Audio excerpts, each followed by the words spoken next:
નમસ્કાર મિત્રો, આજે આપણે દેડી કુંભારથી નજીક મોટા ઉજળા ગામની વિઝિટમાં છીએ. આ ચણાનો પ્લોટ છે, એની અંદર આપણે એક્સરેના total time to time 3 round કરેલા છે.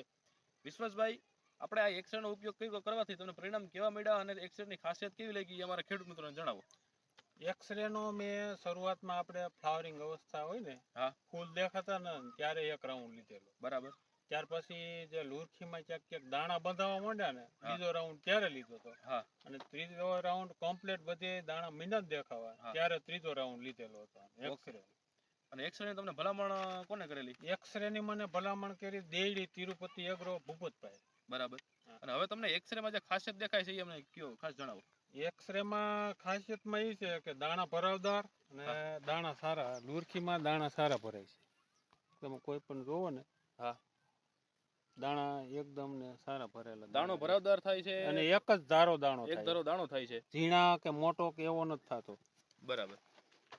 તો એક્સરેનો ઉપયોગ કરવાથી આપણે ફ્લાવરિંગમાં તો રિઝલ્ટ મળે જ છે, પણ તેમ છતાં દાણો ભરાવદાર અને મોટો કરવામાં પણ પરિણામ એક્સરેનું ખૂબ સારું છે.